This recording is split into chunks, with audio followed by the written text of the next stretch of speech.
Akhirnya. Reza Gangga Artamevia. Bukan dong. Salah ya. Reza Gangga Kurnia, Eskom MPD. Wih, lengkap.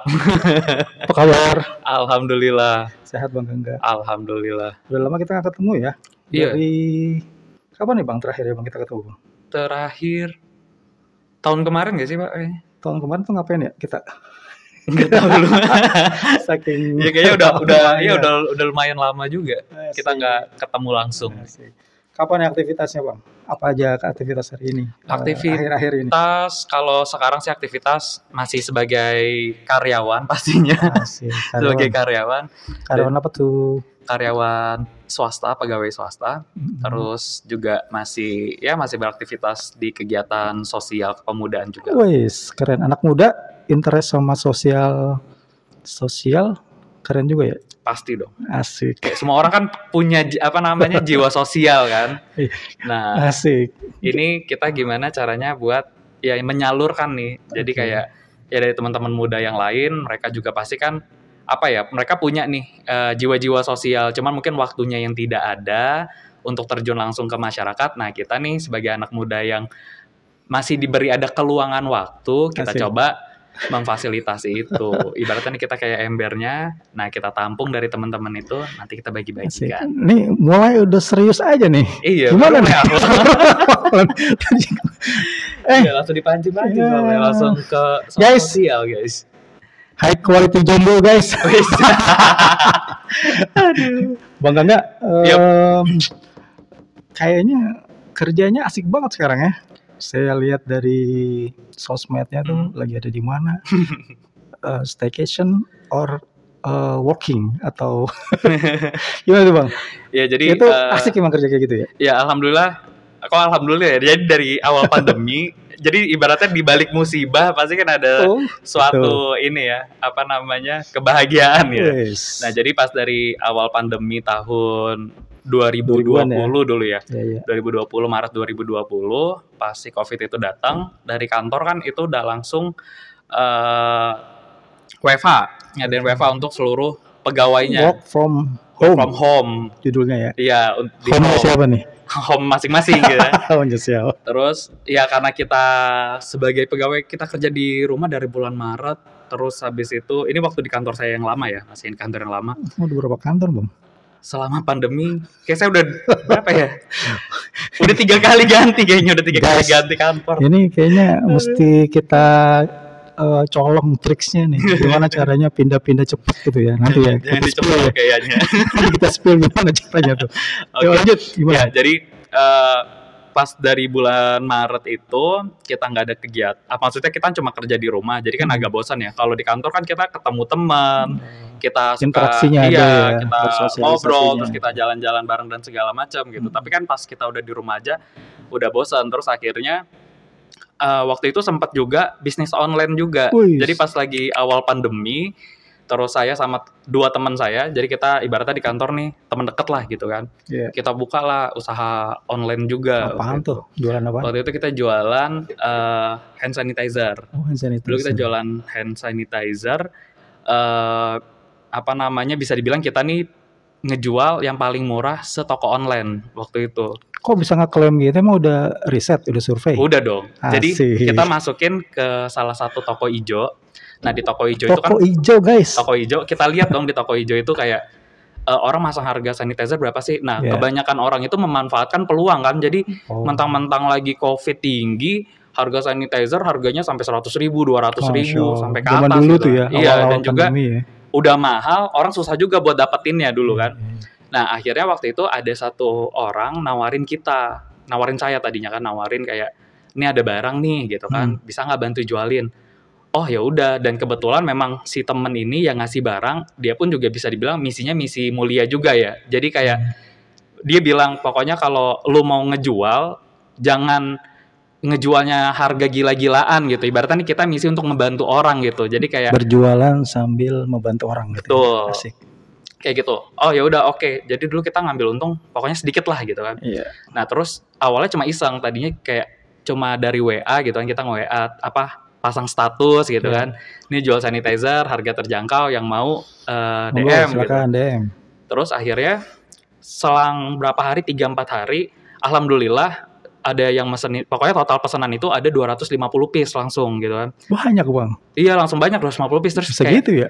ya tadi mungkin karena kita harganya termurah gitu. I see. Harga termurah gitu kan. Awal itu pun baru di WA doang, di WA berarti kan which is itu masih teman-teman aja nih. Oh, itu jualan baru by WA ya? Baru WA aja, baru masuk ke iya marketplace pasang dan status di sebagainya. WA gitu. Terus karena ngelihat antusiasnya, wih banyak juga nih, akhirnya sama teman kita discuss dan dia kebetulan punya toko online di toko ijo itu, kita manfaatin nih tokonya gitu kan, kita asik. pakai buat jualan.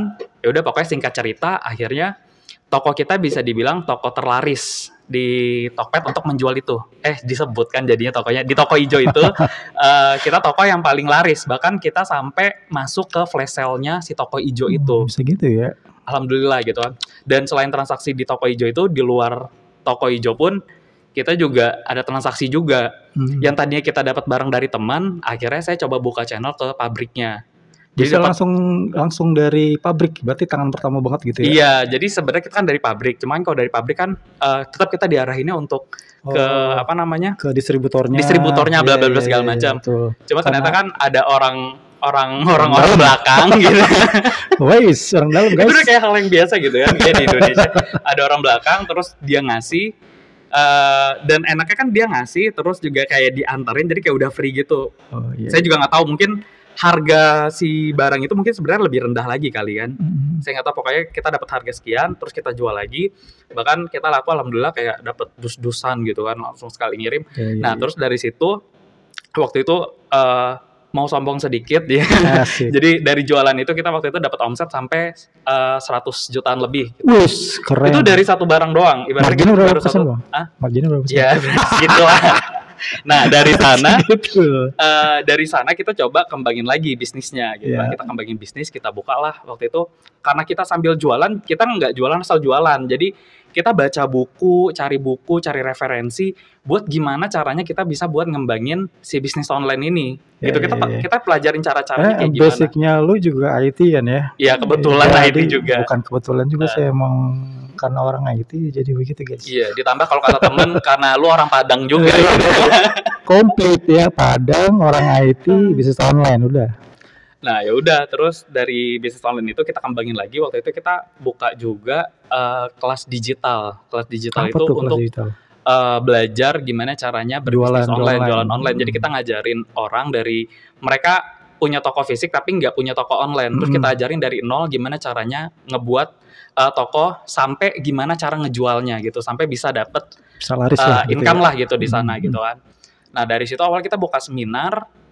Kita buka seminar online, alhamdulillah dari penjualan tiket kita dapat duit lagi. Kita kan sharing ilmu kita kan, itu kita dapat duit. Terus habis dari situ kita buka lagi dari kelas seminar, kita putar lagi, kita buka privat. Asik. Dari privat ada lagi yang daftar, nah kita dapat uang lagi kayak gitu kan. Bentar. Padang banget ya. Sorry. Apa-apa di dunia. Apa? Anak muda emang harus gitu. Harus gitu. Anak muda harus kreatif. Gimana caranya bisa mandiri gitu kan ya. Betul. Tidak tergantung sama orang tua, keluarga. Kalau emang kita bisa bisnis.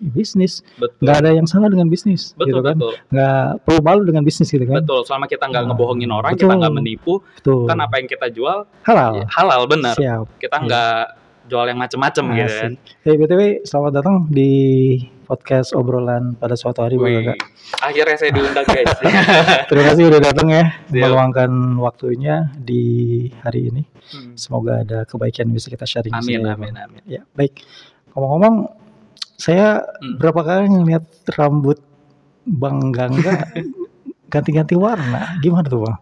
Oh iya, jadi waktu itu tahun 2019 akhir, terus kayak bosan aja gitu, kayak pengen sesuatu yang baru gitu kan. Terus ya udah warna-warnain rambut gitu. Awalnya warna ini pakai apaan? Spidol? Pakai pewarna bener. Jadi kalian kalau misalnya ngewarnain rambut itu kan bisa dibilang lumayan bahaya juga ya, kalau misalnya kayak sembarang nggak ada ilmunya segala macam, itu rambut bisa botak gitu. Bisa kanker juga katanya? Iya, bisa kanker juga. Jadi kalau dulu waktu tahun 2019 itu awalnya cuma iseng-iseng doang. Jadi kayak di rumah gitu kan, ngajak teman gitu kan, ya udah terus sama teman warnain. Itu warnain sendiri apa ke salon? Awalnya sendiri sama teman. Kamu gitu. Bisa. Ada ya kan, tutorialnya ya? Iya, nonton di YouTube terus ya udah, yang penting ada alatnya, ikut-ikutin aja warna-warnain. Profesor YouTube lagi guys.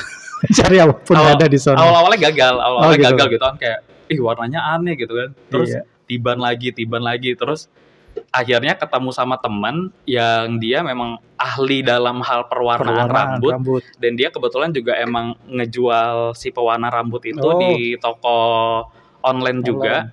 Dan dia itu salah satu penjual pewarna rambutnya tuh dia langsung ngambil dari Singapura gitu kan. Asik. Nah jadi dijual lagi nggak? Sama dia emang dijual lagi. Sama lo dijual? Enggak. Kalau saya kan lebih kayak lebih buat dipraktekin gitu kan. Ya, jadi kayak diaplikasiin terus dikasih tau sama dia. Jadi takarannya tuh harus begini terus nggak boleh main langsung warnain dalam sehari tuh langsung plak berapa kali kayak gitu kan. Harus ada jeda waktu. Guys, gue kasih bocoran ya. Bentar lagi akan ada seminar, ada webinar terkait mewarnai rambut. Habis itu ngejual barang. Tunggu aja. Iya. Jadi gue kira sanitizer.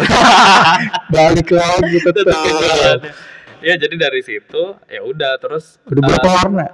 Udah berapa ya? Ada 100. Warna ada 100 nggak sampai? Nggak nyampe 100. Udah banyak lah, udah beberapa kali. Yang bikin apa sih namanya? Bikin feeling so good dengan mewarnai rambut. Apaan sih bang? Warnanya kah atau tampil bedanya kah atau memang ekspresi dari warna itu sendiri yang bisa kita ekspresikan lewat warna itu? Nggak tahu ya, maksudnya kayak lebih suka aja. Jadi pas misalnya kayak ngaca ngeliat rambut kayaknya keren nih gitu, cuma gitu aja. Berarti nggak suka yang monoton ya? Iya, jadi kayak apa ya? Ya kalau ibaratnya diri kita senang ya udah kita lakuin gitu. Jadi gitu, iya. Dan juga alhamdulillahnya kayak teman-teman pun juga nggak ada yang komennya aneh-aneh gitu, bahkan kayak bagus, bahkan jadinya tuh gara-gara dulu kan tuh masih di kantor kan dulu awal ngewarnai rambut. Di kantor nggak masalah tuh warna rambut di. Makanya kerja di startup guys. Wah, kita spill di startup di mana ya? Iya. Jadi awalnya di kantor, terus tiba-tiba datang ke kantor rambut tuh dulu warnanya pernah hijau, pernah biru ya kalau nggak salah ya. Pernah warna putih gitu ya. Terus kantor, wih keren gitu kan. Terus akhirnya besok, lu warnain di mana Gang gitu? Oh gue warnain di barbershop dekat rumah gitu kan. Terus udah nganterin teman, rambutnya biru. Asik. Langsung teman berubah jadi biru. Terus ada juga teman yang rambutnya udah ada yang warna hijau, terus ada yang putih. Terus makanya itu kita dulu di Instagram kirim-kirim meme kan kayak, ini kantor apa jajan SD tuh yang ayam-ayaman warna-warni. Bener baru mau ngomong influencer mewarnai rambut berarti lu ya enggak? Iya, untuk di kantor waktu itu. Jadi orang kantor rambutnya warna-warni. Sampai ditanya tuh, jadi kayak nanya, Gang kalau misalnya gue mau warnain tuh harus gimana gitu kan. Ini sempat bikin tutorial di YouTube nggak? Enggak sempat kayak bikin kayak gitu. Iya. Memang kalau anak muda ya teman-teman sahabat podcast obrolan pada suatu hari perlu aktualisasi diri gitu kan. Satu, perlu juga dia mengekspresikan diri. Aktualisasi sama ekspresi apa tuh bedanya? Apa enggak? Beda, mirip-mirip tapi memang mirip tapi memang beda gitu ya. Itulah tipikal atau sifat dari anak muda gitu ya. Enggak. Selagi itu enggak nyusahin orang. Betul, bukan hal yang negatif. Bukan hal yang negatif ya monggo aja gitu ya. Dan juga itu kalau misalkan dilarang agama kita jangan ikutin. Misalnya kayak ngewarnain, saya selama ngewarnain nggak pernah ngewarnain hitam ibaratnya gitu. Ya, itu bisa tinggal kita tanya-tanya lah. Kalau nggak mau tanya sama orang, tanya sama YouTube. Jadi apapun yang kita lakukan kita siap bertanggung jawab gitu ya. Betul. Ya, siap. Maka bicara kerjaan. Definisi bekerja yang asyik menurut enggak gimana tuh? Bekerja yang seperti asyik, apa tuh? Karena gue tahu ya anak muda paling nggak suka namanya bekerja tuh terkukung ya. Terkekang ya apalah. Masuk jam 8 pulang jam 5. Harus pakai seragam. Iya. Harus pakai sepatu hitam, hitam, pantopel hitam. Rambut harus rapi, nggak boleh diwarnain dan lain sebagainya. Nah, ini kalau menurut Bang Gangga sendiri definisi bekerja asyik tuh kayak gimana? Kalau bekerja asyik, jadi kalau dari pengalaman saya sendiri yang udah berapa kali kayak pindah kerja gitu kan. Jadi kalau sekarang itu saya lebih pilih pertama lingkungan kerjanya. Asik. Jadi lingkungan kerja itu teman-temannya. Kita teman-temannya toxic nggak sih gitu, atau teman-teman kita ini mendukung gitu, maksudnya kayak saling support, terus enak diajak ngobrol gitu. Karena saya pernah juga dapat kantor yang kayak lingkungan pertemanan toxic, ya udah saya lebih pilih keluar gitu. Pertemanan toksik tuh kayak gimana ya? Mungkin Iya, sahabat di jadi luar misalkan ada yang belum kayak paham. apa namanya, kan kalau misalnya dunia kantor itu kan bisa dibilang hampir kejam juga ya. Oh yes. Kan banyak orang-orang yang mereka bisa dibilang kayak bermuka dua gitu, di depan kita manis, di belakang tapi menjelekkan kita, menjatuhkan kita, ngelaporin macam aneh-aneh segala macam kayak gitu kan. Nah makanya jadi saya lebih pilih kayak apa namanya, pertama kantor yang lingkungan kerjanya memang asik. Terus yang kedua kalau untuk saat ini memang lebih pilih kerjaan yang WFH pastinya. Kerja dari mana-mana gitu Iya, ya. jadi kita kerja di rumah. Kalau misalkan kayak kita lagi gabut atau apa, kita bisa misalkan kayak ke coffee shop Nongkrong, iya. atau ya Asal ada koneksi internet bisa kerja gitu ya. betul ya, asal ada koneksi internet udah kita aman kerjanya. Aman. Jadi cari Gitu. internet kalau itu ada di hutan, ada internet ya kita ke hutan gitu. Di pantai ada internet Iya. kita ke pantai gitu ya. Terus sama yang terakhir itu pastinya good salary. Itu Asik. dia yang penting Iya, karena kan juga. kita kerja nyari apa sih gitu ya teman-teman ya. Betul, Pastinya ya selain nyari pengalaman juga salary-nya lah. Ya. salary-nya pasti. Iya. Oke, selama ini gimana? Udah kondisinya udah pekerjaannya udah pekerjaan yang mengasihkan nggak nih selama ini? Sejauh ini udah. Bos, dengerin bos. Anak gue aja mau ngomong bos. Udah enak, udah apa bukan enak dalam artian apa ya? Maksudnya kayak udah nyaman lah, lebih ke arah ya. nyaman. Bisa enjoy menikmati Betul, pekerjaannya gitu ya. Kerja Oke. ibaratnya kita dapat kerjaan nggak merasa terbebani gitu. Misalkan pun kalau ada deadline sekalipun kita nggak ngerasa apa ya kayak pusing langsung, kan nggak tahu ya, saya ngeliat kayak teman-teman tuh suka update statusnya yang kayak lebay gitu kan kalau misalnya kayak kerjaan lagi deadline banyak. nih, deadline. Iya, Pusing kayak gua gitu. nggak bisa nongki. Nongki bahasa apa ya? Tahun jebot. Iya kayak gitu. Apa ya? Kalau dari gelar Eskom, MPD, bisa dijelasin gak nih? Eskom kan sarjana komputer, MPD kan Pendidikan. master ya? Iya, magister pendidikan. Magister pendidikan. Hubungannya apa ya? Gak ada. Jawab lo gak? Oke, jadi kan dulu kan kuliah pertama itu kan di teknik informatika kan, teknik informatika TI. Walaupun sebenarnya memang tidak tertarik juga untuk di jurusan informatika itu. Kenapa bisa tercebur ke situ sampai sekarang pekerjaannya juga? Kalau diceritain panjang juga. Apa ceritain aja, disingkat-singkat lah. Jadi dulu itu pas waktu SMP, dari SMP dulu. Jadi kan kalau waktu SD kan kita cita-cita kan gonta-ganti kan. Ya, dokter, dulu pengen jadi presiden, Ultraman lah, jadi pilot gitu kan. Betul. Jadi astronot. Pokoknya masih yang nggak jelas lah ya. Iya. Terus pas SMP dulu sempat nonton acara TV. Acara lupa judulnya apa, pokoknya pengabdian gitu, pengabdian dokter-dokter yang di pendalaman gitu. Pendalaman, iya. Jadi mau jadi dokter. Iya, pengen jadi dokter dari SMP tuh kayak udah niat. Kayaknya pengen jadi dokter nih, tapi dokter asik jadi dokter yang mengabdi di pendalaman, bukan dokter yang misalkan kayak di kota di rumah sakit. Ya mungkin mikirnya, lah masih pikiran anak SD gitu kan. Cuman nggak tahu ya, mungkin dari situ kayak jiwa sosial udah mulai kebentuk juga gitu kan, kayak pengen apa ya, mencoba membantu orang lain gitu kan. Karena kan sebaik-baiknya manusia adalah yang bermanfaat untuk orang lain. Gitu. Stop. Sebaik-baiknya manusia adalah yang paling bermanfaat buat orang lain. Itu quote dari mana tuh Kak? Iya. Itu dari hadis ya. Hadis Nabi. Hadis guys. Hadis kita, hadis dari Nabi kita Muhammad SAW. Khairunas anfa'um linas. Nah, dari situ ya jadi kayak apa namanya, mulai mencoba untuk aktif di sosial juga. Nah, jadi kayak dari SMP tuh udah mikir, oh gue berarti nih SMA harus masuknya harus SMA, bukan SMK berarti kan, harus SMA. Harus bisa ngambil IPA gitu kan, gimana caranya Pak guys. Terus ya alhamdulillah masuk SMA. Masuk IPA?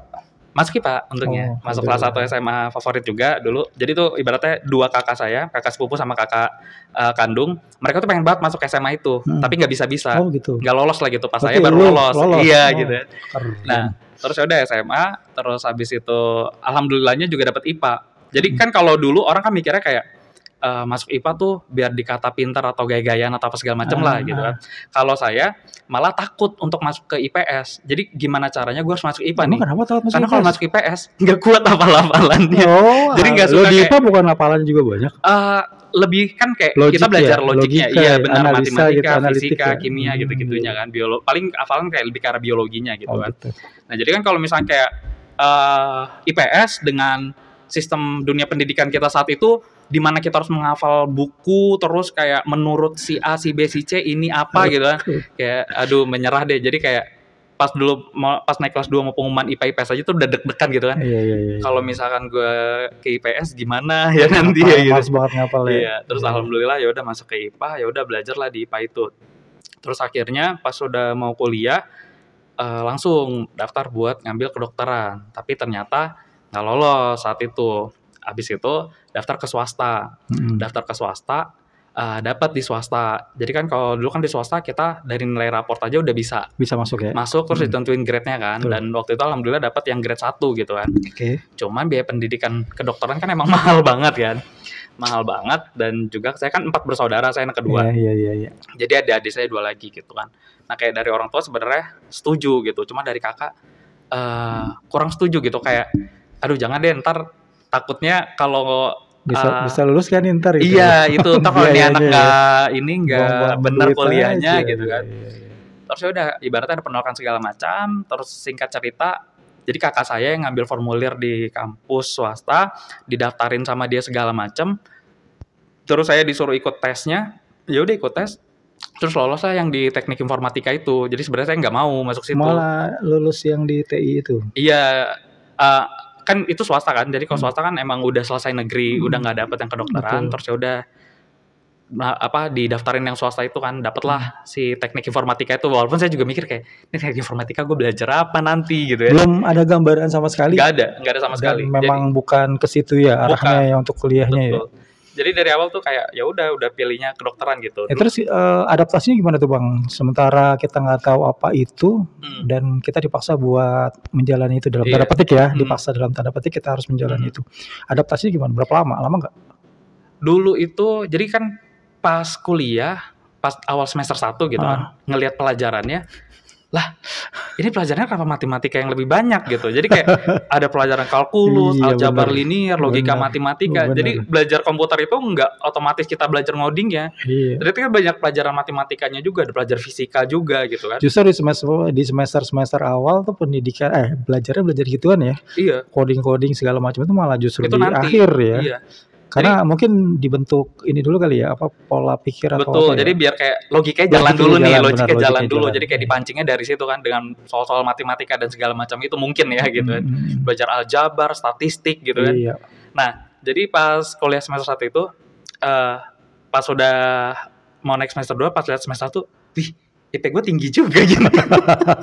Karena pas pelajaran yang tadi, sainsnya itu, matematika, fisika segala macamnya, itu kan masih sama karena kayak 11-12 ya, sama di SMA ya, gitu kan. Kurang lebihnya lah. Iya, jadi kayak ini udah makanannya gua gitu kan. Tinggal di ini lagi aja. Nah, terus pas udah di semester 4 atau 5 gitu kan, mulai kayak aduh kayak pengen pindah jurusan aja deh gitu. Kenapa tuh? Kok terbersitnya di semester 4-5 baru pengen pindah jurusan? Karena sempat kepikiran nanti gue lulus kalau mau ngapain gitu? Iya, dengan skill IT yang belum ada ini, nanti lulus mau ngapain gitu kan? Jadi jangan sampai ibaratnya kita lulus, terus kita nggak punya skill, terus mau ngapain? Nah, kebanyakan rata-rata di kita lulusan IT itu di Indonesia memang bisa dibilang mungkin belum nyampe 50% yang memang mereka bisa paham di dunia IT-nya gitu. Dari semua kampus. Karena analisanya gimana Bang? Apakah karena mata kuliahnya belum pas atau gimana? Atau apa yang anaknya memang nggak mau ngulik atau gimana? Nah, nggak tahu sih, mungkin kan karena kalau sekarang kan orang ngeliatnya kayak IT menjanjikan nih, duitnya banyak nih kalau anak lulusan IT gitu kan.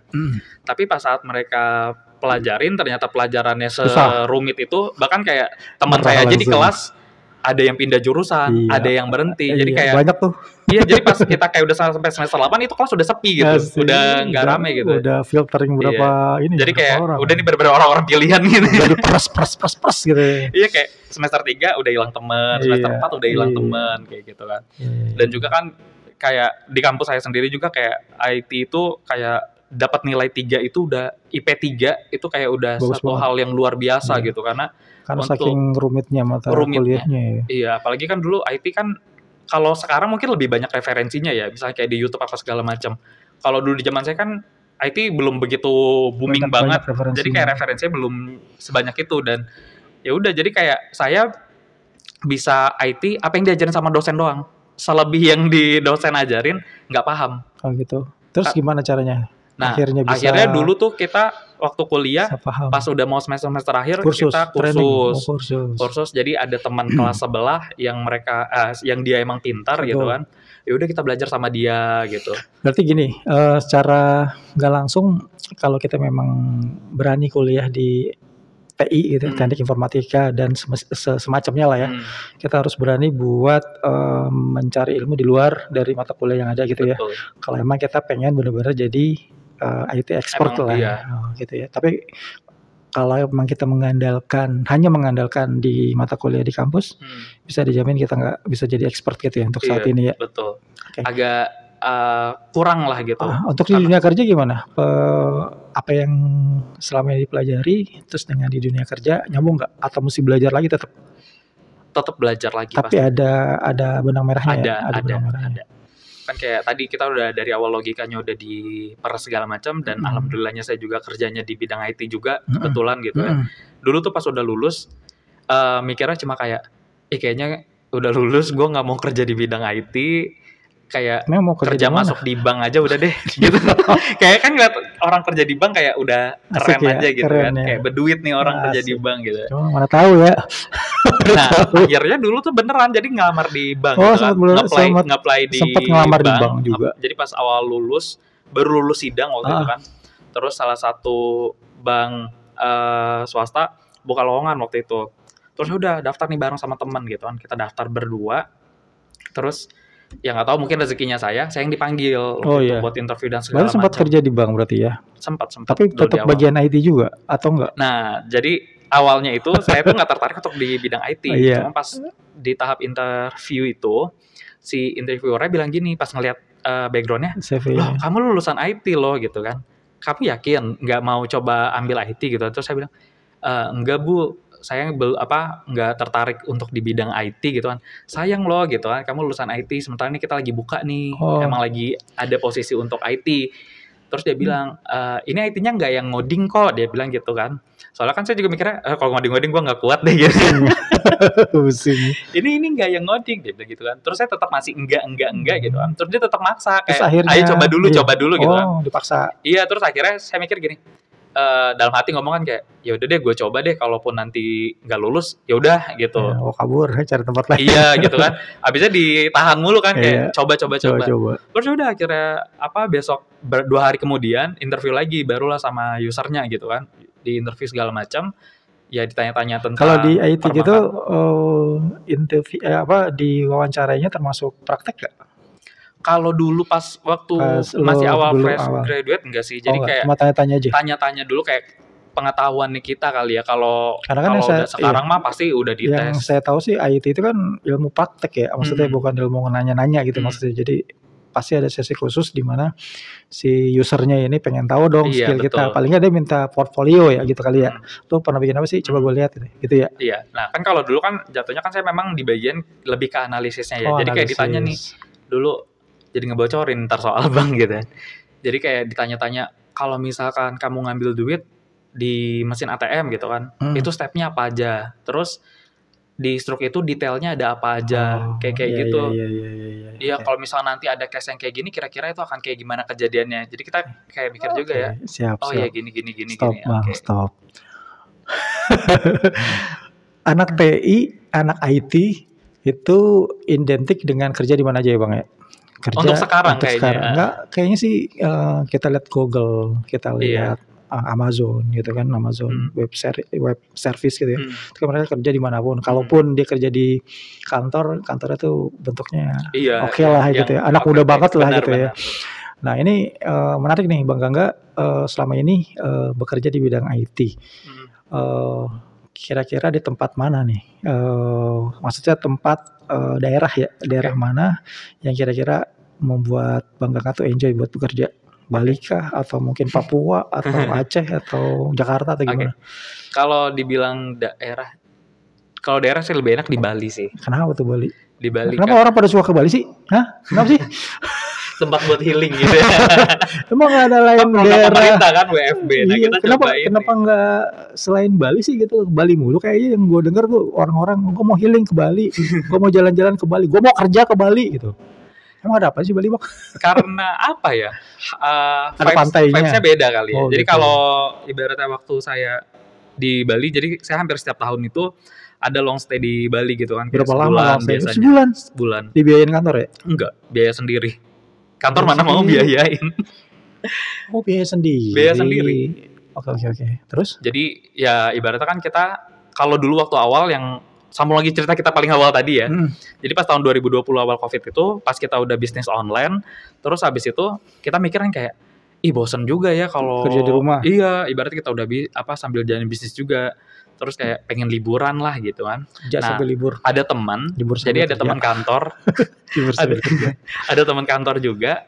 Dia ternyata udah duluan nih dia sama istrinya stay di Bali gitu kan. Gitu. Jadi dia staycation di Bali gitu kan. Waktu itu dia udah sekitar 2 bulanan gitu. Terus kita mikir juga, kayaknya seru juga nih kayak kalau kita staycation di Bali gitu kan.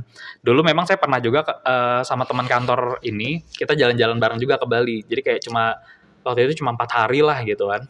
Jadi cuma kayak jalan-jalan, bukan yang long stay. Bentar Bang. Kalau saya gue jadi penasaran nih, kalau orang IT result oriented ya, orientasi hasil ya dari pekerjaannya, bukan yang kayak harus absen setiap hari segala macam gitu. Tapi ada target berupa hasil ya, karena memang kelihatan ya bentuknya kalau IT gitu ya Bang. Betul. Ya. Makanya teman-teman IT nih, IT profesional atau IT expert, dia bisa kerja dari manapun sebenarnya gitu ya Bang. Jadi itu balik lagi ke company-nya masing-masing, regulasi seperti apa gitu ya. Betul. Karena kan memang dia bentuknya produk gitu ya. Iya. Dia bisa dipertanggungjawabkan lah gitu ya. Lanjut. Ya, makanya alhamdulillahnya tadi saya dapat kantor yang enak. Jadi kan kita biasanya tuh kerja setiap 2 minggu sekali kan ada target ibaratnya. Jadi kita kan ada yang namanya kayak sprint planning lah gitu. Jadi kita nge-planning nih 2 minggu ke depan apa yang dikerjain, gitu ya. Hasilnya apa gitu kan. Nah, jadi udah masing-masing udah tahu tugasnya apa. Dan kayak setiap hari pun kan kita ada daily-nya juga. Jadi kita setiap hari report. Hari ini gue ngerjain ini.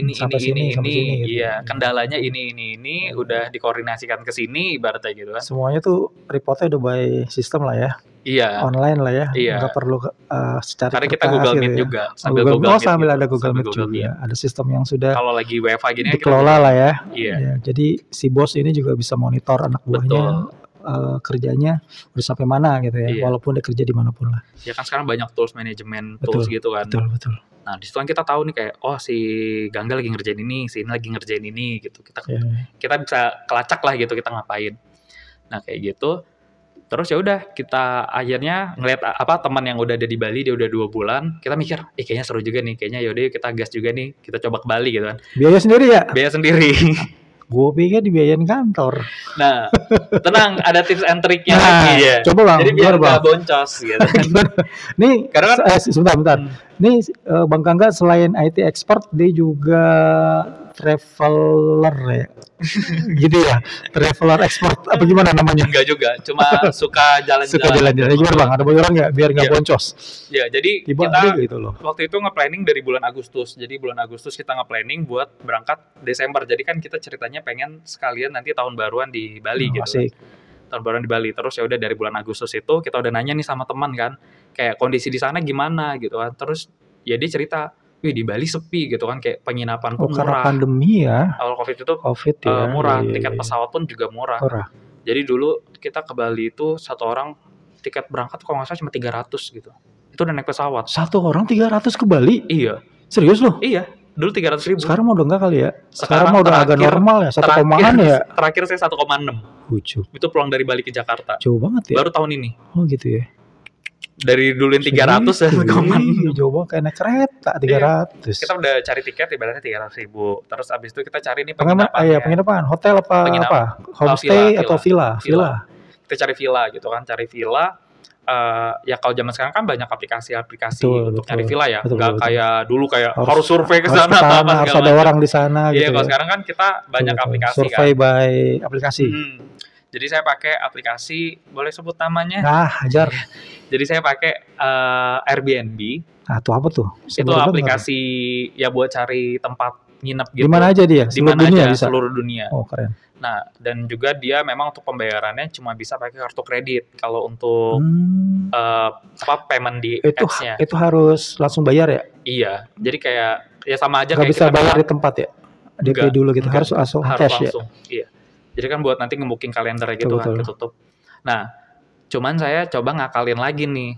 Anaknya nggak habis akal kayaknya gitu. Anak IT Jadi gimana? nyari villa pokoknya dari berbagai referensi, terus cari yang di Airbnb itu dapat nih villa kayak ini bagus nih villanya. Jadi kan kita cari villa, beberapa villa, karena kita nggak pengen kayak stay di satu tempat.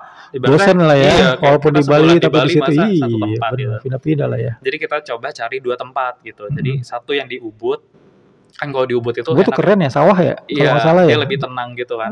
Jauh dari pantai tapi ya? Jauh dari pantai. Dia kayak lebih masuk ke hutan gitu, dan situ villanya emang lebih bagus-bagus yang kayak Iya. orang-orang pengen meditasi menyatu dengan alam yang kayak gitu kan.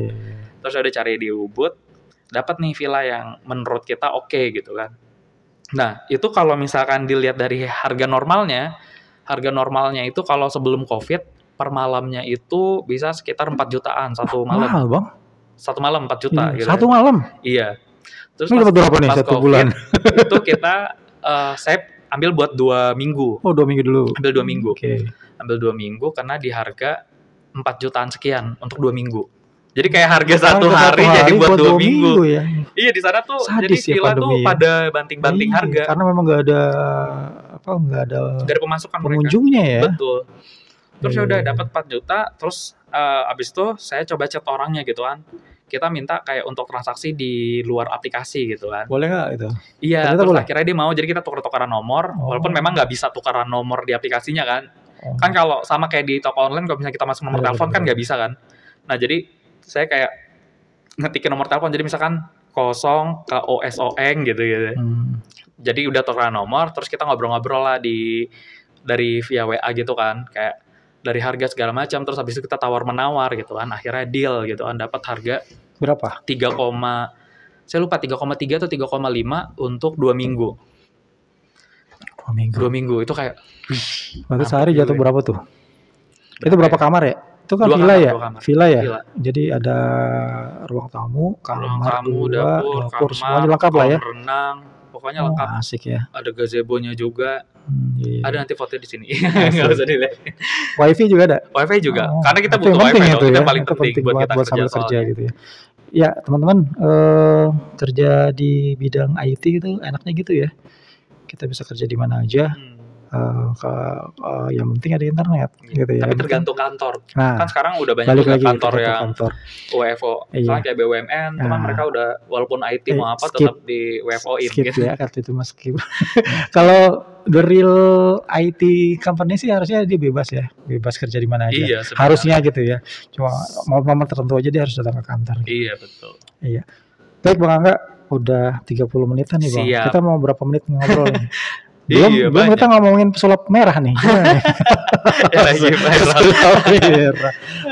Dengar-dengar punya komunitas sosial anak-anak muda.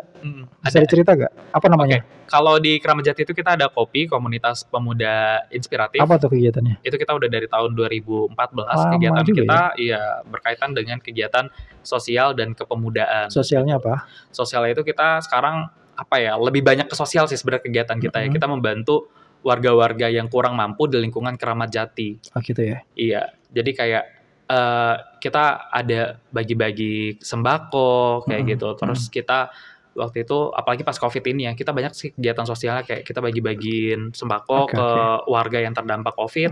Terus kita waktu itu juga bagiin snack sama makanan untuk buka puasa untuk rumah sakit yang menangani COVID di Kramat Jati.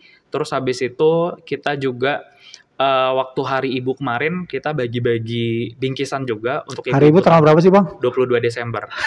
Kira nih hafal. Mau dijebak. 22 Desember. Oke.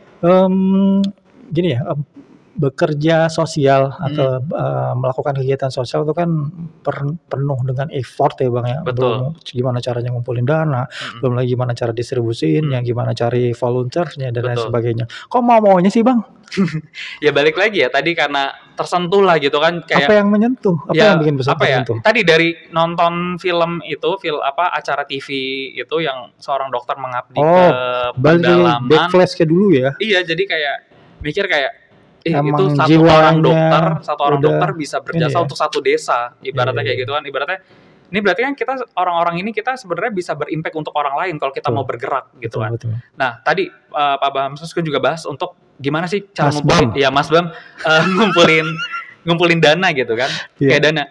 Jujur sama kegiatannya kita ada aja ya. Kita jarang sekali memang kayak misalkan minta sponsorship sana sini segala macam. Saya lebih ngutamin teman-teman saya sendiri. Oh, dari lingkaran terdekat dulu lah ya. Iya, jadi dari tuh mereka untuk. Alhamdulillahnya mau. Jadi kayak teman-teman saya di kantor, misalkan saya pernah di kantor A, kantor B, kantor C, kantor D.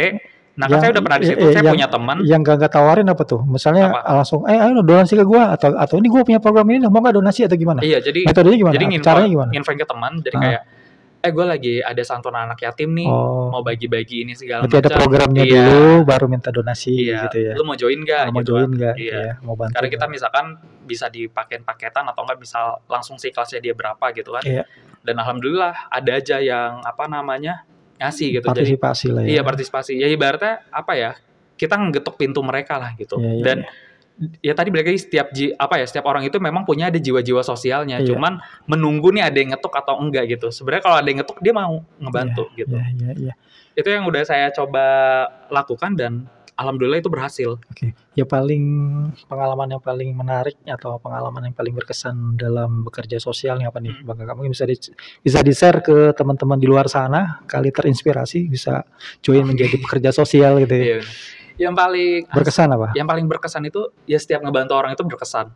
Ibaratnya saat kita misalkan memberi orang, bisa membantu orang dan orang itu ibaratnya ya kasih senyum ke kita aja, itu kita udah senang. Kepuasan tersendiri gitu ya. Iya, kepuasan tersendiri gitu. Dan juga kita kan enak juga nih ngelaporin lagi ke donaturnya. Ini loh bantuannya kalian udah disalurin. Oh, ada laporannya? Ada bentuknya dong. apa? Foto, narasi atau foto-foto kegiatan? Ya kalau sekarang kan kita udah pada bikin video di ini kan.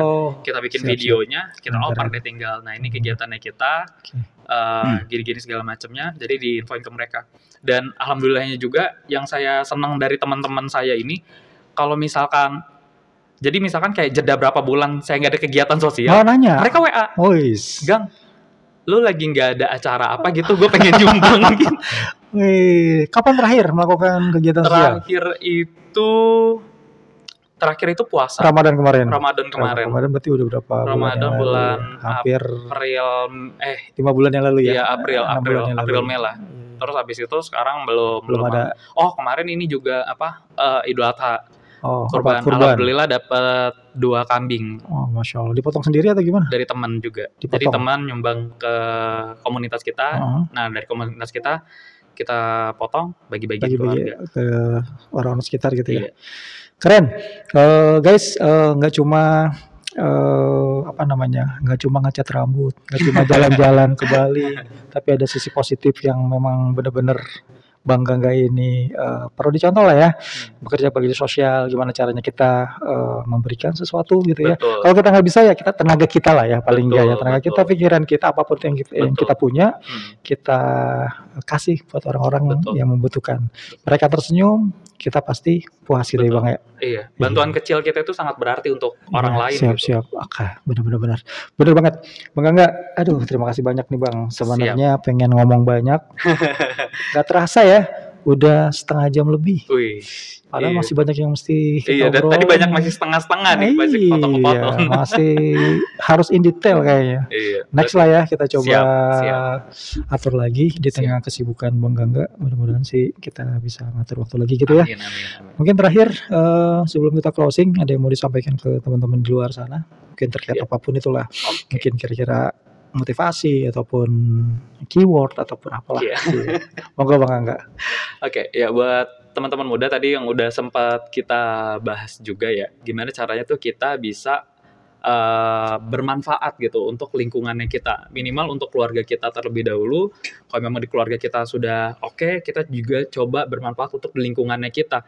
Mungkin dari hal yang kecil dulu, tetangga sekitarnya kita, atau mungkin RT, atau bisa langsung RW, atau misalkan kelurahan, kecamatan, itu nggak apa-apa, dimulai dari langkah kecil gitu. Karena kadang kita ingin berbuat baik atau misalnya mau ikut komunitas mikirnya kayak, gue nggak ada pengalaman, gue nggak ada. Nah makanya kalian mulai dulu gitu.